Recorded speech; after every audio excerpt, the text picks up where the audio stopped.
Superstar, लाखों की भीड़ और 40 लाशें। एक्टर विजय की सियासी एंट्री इतनी खूनी कैसे हो गई? सरकार दे रही है 10 लाख तो विजय क्यों दे रहे हैं 20 लाख? क्या ये सिर्फ मुआवजा है या कुछ और? नमस्कार, मैं हूं सिद्धार्थ प्रकाश और आज हम बात करने वाले हैं एक ऐसी खबर की जिसने पूरे देश को, खासकर तमिलनाडु को हिलाकर रख दिया।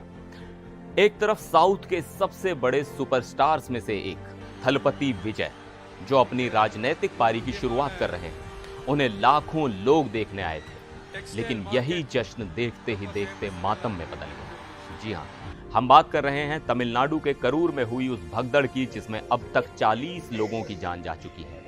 यह हादसा हुआ एक्टर विजय की नई नवेली पॉलिटिकल पार्टी तमिलगा वेत्री कड़गम यानी TVK की रैली में। शनिवार 27 सितंबर की शाम, जो विजय के पॉलिटिकल करियर का एक बड़ा दिन होने वाला था, वो अब इतिहास में एक दुखद घटना के तौर पर दर्ज हो गया है। तो आखिर हुआ क्या था उस दिन? रिपोर्ट्स के मुताबिक विजय को देखने और सुनने के लिए उम्मीद से कहीं ज्यादा भीड़ जमा हो गई थी। वेन्यू खचाखच भरा हुआ था। इसी ओवर क्राउडिंग की वजह से हालात बिगड़े, लोगों में अफरा तफरी मची, धक्का मुक्की हुई और फिर जो हुआ उसने सबके होश उड़ा दिए। कई लोग भीड़ में दबकर बेहोश हो गए और जब तक उन्हें अस्पताल पहुंचाया जाता बहुत देर हो चुकी थी। इस भयानक हादसे के बाद हर तरफ से प्रतिक्रियाएं आ रही हैं, मदद का ऐलान हो रहा है, लेकिन सबकी नजरें टिकी थी खुद एक्टर विजय पर, जिनकी रैली में ये सब हुआ। वो क्या कहेंगे, वो क्या करेंगे? और विजय ने रविवार को अपनी चुप्पी तोड़ी। उन्होंने सोशल मीडिया पर एक बहुत ही इमोशनल पोस्ट लिखा। उन्होंने कहा कि वो इस घटना से बुरी तरह टूट चुके हैं। उन्होंने लिखा कि करूर में हुई घटना कल्पना से परे है। मैं जिस दर्द से गुजर रहा हूं उसे बयां नहीं कर सकता।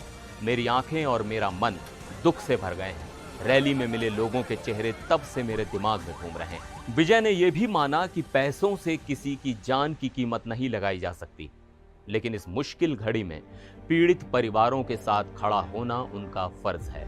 और इसी फर्ज को निभाते हुए विजय ने एक बहुत बड़ा ऐलान किया। जी हाँ, विजय ने अपनी पार्टी TVK की तरफ से भगदड़ में जान गंवाने वाले हर परिवार को 20 लाख रुपए और घायल को 2 लाख रुपए की आर्थिक मदद देने की घोषणा की है।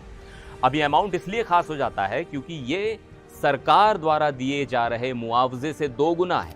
मुख्यमंत्री MK स्टालिन, जो खुद देर रात घायलों से मिलने अस्पताल पहुंचे, उन्होंने 10 लाख रुपए के मुआवजे का ऐलान किया। वहीं PM मोदी ने भी PM नेशनल रिलीफ फंड से मृतकों के परिवार को 2-2 लाख रुपए और घायलों को 50-50 हजार रुपए देने की घोषणा की।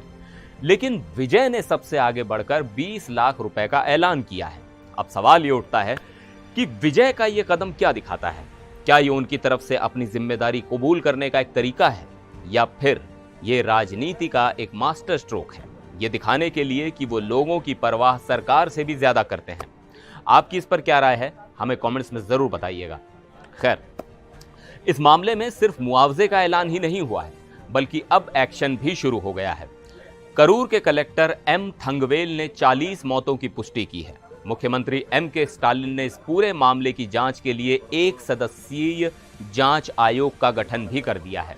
हाई कोर्ट के रिटायर्ड जज जस्टिस अरुणा जगदीशन इस आयोग के अध्यक्ष होंगे और वो सरकार को अपनी रिपोर्ट सौंपेंगे कि आखिर इस हादसे का जिम्मेदार कौन है। क्या आयोजकों से कोई चूक हुई या फिर पुलिस प्रशासन के इंतजाम नाकाफी थे? तो कुल मिलाकर थलपति विजय की ग्रैंड पॉलिटिकल एंट्री एक बड़ी ट्रेजेडी में बदल गई है। 40 परिवार उजड़ चुके हैं। विजय ने अपनी तरफ से सबसे बड़े मुआवजे का ऐलान कर दिया है। सरकारें भी मदद कर रही हैं और अब जांच भी शुरू हो गई है। लेकिन सबसे बड़ा सवाल वही है, इन 40 मौतों का जिम्मेदार कौन है? क्या जांच के बाद किसी की जवाबदेही तय होगी? इस पूरे मामले पर हमारी नजर बनी रहेगी। आप अपनी राय हमें कमेंट सेक्शन में बताना ना भूलें। फिर मिलेंगे एक और वीडियो में, तब तक के लिए नमस्कार।